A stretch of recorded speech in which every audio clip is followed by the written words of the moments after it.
3,787 people. That's how many men and women and children died choking on poison gas in a single night because a supervisor skipped a $20 maintenance check. But here's what's going to haunt you. Union Carbide knew their factory was a death trap. They'd cut the safety budget by 90%, fired the maintenance crew, turned off the refrigeration system that kept the chemicals stable. And when engineers warned that people would die, management calculated that dead Indians cost less than proper safety equipment.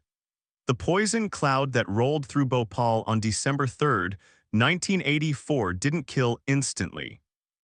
It suffocated people slowly over hours as they ran through streets clutching their throats, their eyes melting, their lungs filling with blood. Mothers watched their children convulse and die in their arms. Families died together in their sleep, never waking up. And the company that killed them, they paid an average of $500 per dead body and never sent a single executive to prison.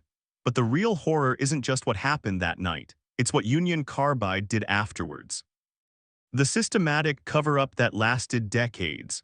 The false reports claiming the gas was harmless.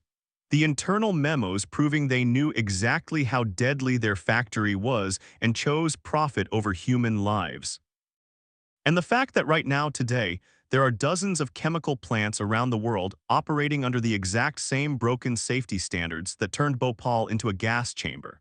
I'm going to show you the step-by-step breakdown of how a corporation murdered nearly 4,000 people in 6 hours and got away with it. The specific cost-cutting decisions that management made knowing they would lead to mass death. And the current facility near you that's one malfunction away from becoming the next Bhopal. Because this wasn't a disaster, it was corporate manslaughter, and they're still doing it. Here's what you're about to discover. The 45-ton tank of liquid death sitting in the middle of a slum. The 12 separate safety systems that were deliberately switched off to save money. The desperate phone call a factory worker made at midnight trying to warn the city before the gas cloud hit. And the secret Union Carbide document from 1982 that proves they predicted exactly this catastrophe and decided the death toll was acceptable. But first, you need to understand what Bhopal was before Union Carbide turned it into history's worst industrial disaster. Bhopal was a city of 900,000 people in central India, capital of Madhya Pradesh state. By 1984, it was a sprawling mix of old neighborhoods and new industrial zones. And sitting right in the middle of densely populated slums was the Union Carbide pesticide plant. The factory produced 7, a pesticide sold to Indian farmers.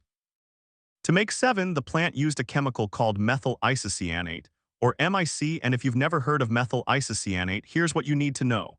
It's one of the most toxic substances ever used in industrial production. Exposure to MIC vapor causes immediate breathing problems, eye damage, and death by suffocation as your lungs fill with fluid. It's heavier than air, which means it doesn't rise and dissipate, it flows downward like invisible water, rolling through streets and into homes. And the Bhopal plant stored 41 tons of this poison in underground tanks surrounded by slums where 60,000 people lived. Union Carbide built the Bhopal plant in 1969 when safety regulations in India were minimal and labor was cheap. For a while, business was good. The factory employed nearly 1,000 workers and produced thousands of tons of pesticide annually. But by 1980, demand was falling. Pesticide sales dropped because Indian farmers couldn't afford the products. The Bhopal plant started losing money, and that's when Union Carbide decided to cut costs. Not by closing the factory, not by properly decommissioning the dangerous chemicals, but by systematically dismantling every single safety system designed to prevent catastrophe. Let me walk you through exactly what they did. The Bhopal plant originally had a refrigeration unit that kept the MIC tanks cooled to 0 degrees Celsius. At that temperature, MIC stays stable as a liquid. But refrigeration costs money, electricity costs money. So in 1984, Union Carbide turned off the refrigeration system. Just switched it off to save on power bills. The MIC tank sat there at ambient temperature, around 15 to 20 degrees Celsius, with the poison slowly heating up. Strike 1. The plant had a vent gas scrubber, a safety system designed to neutralize any MIC gas that leaked from the tanks by passing it through caustic soda solution before it could escape to the atmosphere. But the scrubber needed maintenance and caustic soda cost money, so management shut down the scrubber system. They just turned it off. Strike 2. There was a flare tower, a 100-foot-tall structure designed to burn off any escaping MIC gas before it could reach ground level. But the flare tower had been out of service for 5 months because a section of corroded piping needed replacement. The replacement pipe cost a few $100s. Management decided not to buy it. The flare tower sat there useless. Strike 3. The plant originally employed 12 operators per shift specifically trained to monitor the MIC storage tanks. By 1984, that number had been cut to 6, then 4. On the night of December 2, 1984, there were exactly 2 operators on duty responsible for monitoring the entire facility. 2 men watching over 41 tons of poison gas. Strike 4. Union Carbide had a siren system designed to warn the surrounding neighborhoods if gas leaked. But management decided the siren was too loud and disturbed the neighbors unnecessarily during drills, so they rarely tested it. And when it did go off, they trained the local population to ignore it because it usually meant nothing. Strike 5. The pressure gauges on the MIC tanks were known to be faulty. They gave inaccurate readings. Engineers had reported this multiple times. Management never replaced them because new gauges cost money. Strike 6. Are you starting to see the pattern?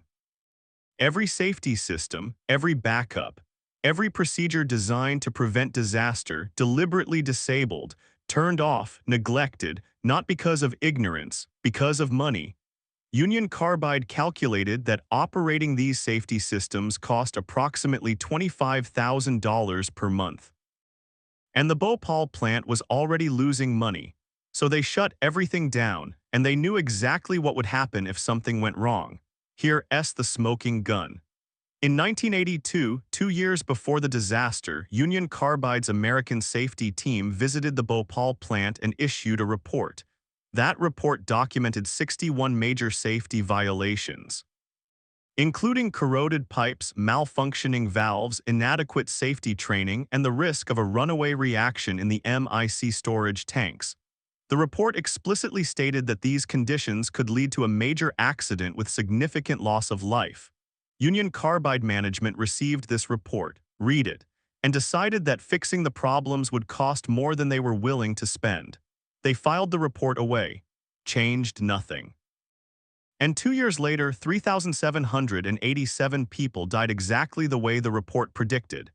December 2, 1984. Sunday night, most of Bhopal was asleep. The weather was cool, around 15 degrees Celsius, light winds from the north. Inside the Union Carbide plant, the night shift was conducting routine maintenance. Around 11:30 p.m., workers were washing out pipes connected to the MIC storage system. Standard procedure. Except someone made a mistake. Water entered the pipe system, and that water started flowing toward tank 510, one of 3 underground tanks containing methyl isocyanate.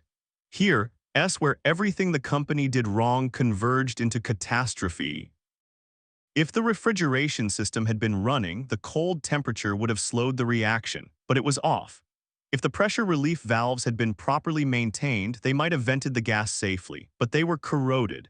If the vent gas scrubber had been operational, it could have neutralized the escaping gas, but it was shut down. If the flare tower had been working, it could have burned off the gas before it reached the ground, but it had been disabled for 5 months. Every single safety system that could have prevented disaster or minimized damage was either broken or deliberately turned off. The water mixing with MIC triggered an exothermic reaction. The mixture started heating up rapidly. Inside tank 510, the temperature began climbing. 20 degrees. 30 degrees, 40 degrees. The pressure inside the tank started building. The faulty pressure gauges either didn't register the increase or gave readings that the operators didn't trust because the gauges were always wrong anyway. By midnight, the tank temperature had reached 90 degrees Celsius. The MIC was boiling. The pressure had climbed to 55 pounds per square inch, far beyond safe levels, and the tank was about to explode. At 12:40 a.m. on December 3, 1984, a worker named Suman Day noticed his eyes were watering. He smelled something strange. He checked the MIC tank area and saw wisps of white vapor rising from the pipes. He immediately alerted the control room supervisor. The supervisor, a man named S.P. Chowdhury, came to investigate. By now, the leak was obvious. Gas was pouring from the pressure relief valve on tank 510. Chowdhury made the decision to sound the alarm, but it was already too late. At 12:56 a.m., the concrete slab covering tank 510 cracked from the pressure.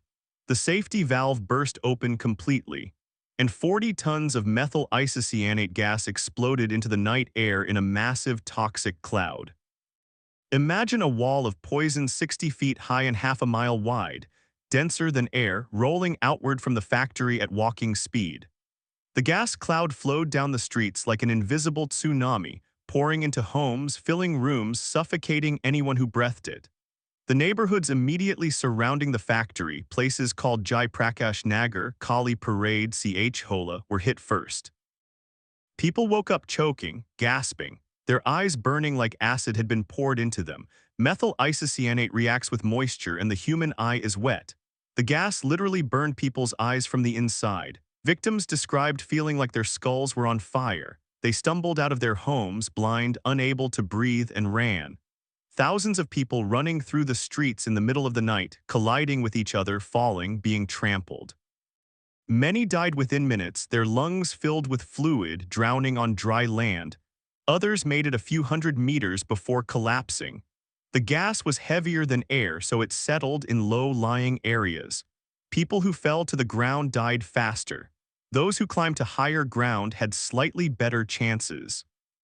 In the neighborhoods, entire families died together. A mother named Champa Devi Shukla woke to find her 3 children choking. She tried to get them outside, but the gas was everywhere. All 3 children died in her arms within 20 minutes. She survived, blinded in one eye, her lungs permanently damaged. A man named Aziza Sultan was 7 months pregnant. She woke up suffocating, managed to get outside, and gave birth to a daughter on the street while the gas cloud rolled past. The baby lived 3 days before dying from gas exposure. Aziza's lungs were so damaged she could never breathe normally again. At the factory, workers tried desperately to stop the leak. They attempted to activate the vent gas scrubber, but it had been shut down and couldn't be restarted quickly enough. They tried to turn on the flare tower, but without the corroded pipe section, it was non-functional. They turned fire hoses on the gas cloud trying to knock it down with water, but the hoses had too little pressure. The water barely reached 30 feet high. The gas cloud was 60 feet up. Everything they tried failed, because every system that might have worked had been disabled to save money. By 1:30 a.m., the gas cloud had spread over an area of 25 square miles. An estimated 500,000 people were exposed. The worst affected areas saw people dying in their homes, in the streets, everywhere. Hospitals were overwhelmed within an hour. The city had 4 major hospitals with a combined capacity of 1,500 beds. By 2 a.m., over 10,000 people were flooding the hospitals, all with the same symptoms: burning eyes, breathing difficulty, frothing at the mouth, convulsions. The doctors had no idea what chemical they were dealing with. Union Carbide refused to disclose the full medical information about MIC, claiming it was a trade secret. Stop right there. People were dying by the hundreds, and Union Carbide wouldn't tell doctors what chemical had poisoned them because they were worried about protecting their commercial formula. Let that sink in. They literally let people die rather than reveal what might help treat them. Doctors were reduced to guessing. They administered oxygen, steroids, tried to flush eyes with water. But MIC poisoning has no antidote. The damage was already done. The gas had burned lung tissue, destroyed eye cells, damaged livers and kidneys. People were going to die, and there was nothing the doctors could do but watch. By sunrise on December 3rd, the gas cloud had dispersed, but the death toll was just beginning. 3,700 people died in the first night, most within the first 3 hours. But over the following days and weeks, another 800 died from their injuries. And over the next 2 decades, an estimated 20,000 more people died from long-term illnesses caused by gas exposure. chronic respiratory diseases, cancers, immune system disorders. Women who'd been exposed had higher rates of miscarriages and stillbirths. Children born to survivors had elevated rates of genetic abnormalities and developmental problems. The final death toll. Estimates range from 15,000 to 23,000, depending on whether you count only immediate deaths or include the slow deaths over the following years. But the Indian government officially acknowledges 3,787 immediate deaths and 15,000 total deaths related to the disaster. Either way, it's the worst industrial accident in human history, and every single death was preventable. In the immediate aftermath, Union Carbide sent a team of American executives to Bhopal. Their official line was that the disaster was caused by sabotage. They claimed a disgruntled employee deliberately added water to the MIC tank. No evidence has ever supported this claim. Internal investigations found no proof of sabotage, but Union Carbide pushed this narrative for years because it shifted blame away from corporate negligence and onto a nameless Indian worker. Meanwhile, Union Carbide's American headquarters was busy protecting assets. Within 72 hours of the disaster, the company transferred funds out of its Indian subsidiary to prevent them from being seized for compensation. They shut down information channels, refused to provide detailed chemical information, and began preparing a legal defense. Their strategy was simple: delay, deny, minimize, delay legal proceedings as long as possible, deny corporate responsibility, minimize compensation payments. The Indian government filed a lawsuit against Union Carbide seeking $3.3 billion in damages. Union Carbide fought the lawsuit for 5 years. In 1989, they agreed to a settlement of just $470 million. For 15,000 deaths and 500,000 injuries, Union Carbide paid $470 million. Do the math. That's $31,300 per death. But even that number is misleading, because much of the settlement money was eaten up by administrative costs and legal fees. The average payout to victims' families was approximately $500 per death, $500 for your mother, $500 for your child. That's what Union Carbide decided an Indian life was worth. And here's the truly disgusting part. Union Carbide was purchased by Dow Chemical in 2001. Dow inherited Union Carbide's assets but explicitly refused to inherit its liabilities. Dow Chemical has maintained for over 2 decades that they have no responsibility for the Bhopal disaster because it happened before they bought the company. The factory site in Bhopal is still contaminated with toxic chemicals. The groundwater is still poisoned. People living near the abandoned factory still have elevated rates of cancer and birth defects, and Dow Chemical refuses to clean it up. They calculated that fighting lawsuits costs less than environmental remediation, so the poison stays in the ground, seeping into wells, poisoning new generations of children who weren't even born when the disaster happened. Warren Anderson was the CEO of Union Carbide at the time of the disaster. He flew to India 4 days after the gas leak, was briefly arrested, then released on bail and allowed to leave the country. The Indian government issued an arrest warrant for him in 1992, charging him with culpable homicide. They requested his extradition from the United States multiple times. The U.S. government refused every single request. Warren Anderson lived freely in the United States until he died in 2014 at age 92. He never spent a single day in prison for the deaths of 3,787 people. He never paid a fine, never admitted fault. He died a free, wealthy man. That's what accountability looks like when corporations commit mass murder. But Bhopal wasn't an isolated incident. It's part of a pattern. Let me show you 3 other disasters that happened for exactly the same reasons. Different countries, different years, same corporate calculations. 1978, Seveso, Italy. A chemical plant owned by Eichmesse, a subsidiary of Swiss company Hoffmann La Roche, experienced a reactor explosion that released a cloud of toxic dioxin over the town. Thousands of animals died. 200 people developed chloracne from chemical burns. The company knew the reactor had safety problems. Maintenance had been deferred to save money. The area remained contaminated for years. Hoffman La Roche paid some compensation but never faced criminal charges. 1999, Cataño, Puerto Rico. A gas storage facility operated by San Juan Gas Company exploded, killing one person and injuring 30 others. Investigators found the facility had been operating with known safety violations for over a year. Storage tanks were corroded. Automatic shutoff systems had been bypassed. The company had been cited multiple times but never forced to make repairs. After the explosion, they paid modest fines and continued operating. 2005, Texas City, Texas. A BP oil refinery experienced a massive explosion that killed 15 workers and injured 180. Investigations found that BP had cut maintenance budgets by 70% in the years before the explosion. Safety systems were failing, warning signs were ignored, workers had complained repeatedly about dangerous conditions. BP was fined $21 million. For 15 deaths, that's $1.4 million per victim.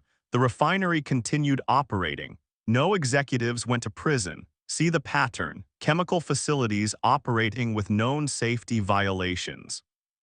Management cutting maintenance budgets to increase profits. Workers dying exactly the way internal reports predicted they would. Companies paying fines that amount to a tiny fraction of the money they saved by not implementing proper safety. And nobody ever going to prison. Because when corporations kill people, it's called regulatory non-compliance. When individuals kill people, it's called murder. The legal system treats them completely differently. Right now, as you're watching this, there are chemical plants around the world operating under the same conditions that created Bhopal. In India alone, there are an estimated 6,000 chemical facilities with major hazard potential. Many of them are in densely populated urban areas. Many of them operate with minimal safety oversight. In the United States, there are over 12,000 facilities that use or store chemicals classified as extremely hazardous. A report by the Environmental Protection Agency found that 170 facilities each put more than 100,000 people at risk if a worst-case release scenario occurred. 170 potential Bhopals, just in America. Why does this keep happening? Because the economics haven't changed. Running proper safety systems costs money. Monitoring equipment, maintenance, trained personnel, backup systems, all expensive. Cutting corners saves money. And the expected cost of an accident, the fines and compensation payments, is less than the cost of preventing the accident. As long as that equation holds true, companies will keep cutting corners. People will keep dying. And the corporations will keep calculating that it's cheaper to pay off the dead than to keep them alive. The Indian government eventually prosecuted 8 former Union Carbide India Limited employees. In 2010, 26 years after the disaster, they were convicted of criminal negligence. Their sentence: 2 years in prison and a fine of $2,000 each. They served no jail time because they immediately posted bail and the appeals process kept them free. Most of them are now dead of old age, having never faced real punishment. The factory manager, the safety officers, the people who made the day-to-day decisions to keep broken equipment running, to turn off safety systems, to ignore warnings, they all lived full lives and died peacefully. Here's what this means for you. If you live near a chemical plant, a refinery, an industrial facility that stores hazardous materials, your safety depends entirely on whether the company operating that facility has decided your life is worth the cost of proper safety measures. You can't know if they're cutting corners. You can't inspect their equipment. You can't verify their maintenance records. You're trusting them. And the history of industrial disasters tells you that trust is misplaced. What can you actually do? First, find out what facilities are near you. In the United States, the EPA maintains a public database of facilities that store extremely hazardous substances. Look up your area, see what's there. Second, check if those facilities have been cited for safety violations. Violation records are public. If a facility near you has a history of safety problems, that's a red flag. Third, if you live in a high-risk area, have an emergency plan. Know the evacuation routes. know where the hospitals are, have masks that can filter chemical vapors. It sounds paranoid until the gas cloud is rolling down your street. Pressure your elected representatives to strengthen regulations and actually enforce them. Corporate lobbying has weakened chemical safety regulations in many countries. Companies fight mandatory safety upgrades because they cost money. The only counter-pressure comes from voters demanding action. Make noise. Make it politically expensive to ignore safety. Because right now, it's cheaper to let people die. The site of the Union Carbide factory in Bhopal still stands. Abandoned, contaminated. A rusted shell filled with toxic chemicals that nobody will clean up. The groundwater around the factory contains mercury, lead, and hexachloroethane at levels thousands of times above safe limits. An estimated 20,000 people still living near the site are drinking contaminated water. They have higher rates of cancer, birth defects, neurological disorders. The poison is still killing people 40 years later. And Dow Chemical, the company that now owns what's left of Union Carbide, still refuses to pay for cleanup. They've spent more money fighting lawsuits than it would cost to fix the problem. Because fighting costs less than accepting responsibility. Think about what you've learned. A company systematically disabled 12 safety systems to save $25,000 per month. That decision killed at least 3,787 people in one night and poisoned 500,000 more. The company paid an average of $500 per dead body. The CEO who made the decisions never faced justice. The facility is still poisoning people 40 years later. And there are hundreds of similar facilities around the world operating under the same profit-driven logic that says your life isn't worth the cost of safety equipment. This is the truth about industrial disasters. They're not accidents. They're the predictable outcome of companies choosing profit over human life. Union Carbide didn't fail to prevent the Bhopal disaster. They chose not to prevent it. They made a calculated decision that proper safety would cost more than they were willing to spend. And when thousands of people died exactly as their own engineers had warned, the company protected itself, paid minimal compensation, and moved on. Nobody went to prison, nothing fundamentally changed, and it's still happening. The night of December 3, 1984, a gas leak turned Bhopal into a graveyard. But Union Carbide turned it into a business decision. And that's the real horror. Not that disasters happen, but that corporations know they'll happen, choose not to prevent them, and face no real consequences when thousands die. The equation is simple. Safety costs money, dead people cost less. As long as that's true, the next Bhopal is already being planned. Not intentionally, but inevitably. By every cost-cutting decision, every deferred maintenance, every safety system shut down to save a few dollars. The gas cloud is building. It's just a matter of when it's released and who happens to be sleeping downwind when it rolls through their neighborhood. Now you know what happened the night a gas leak turned a city into a graveyard. Now you know it wasn't an accident, it was a choice. And somewhere right now that same choice is being made again. Sweet dreams.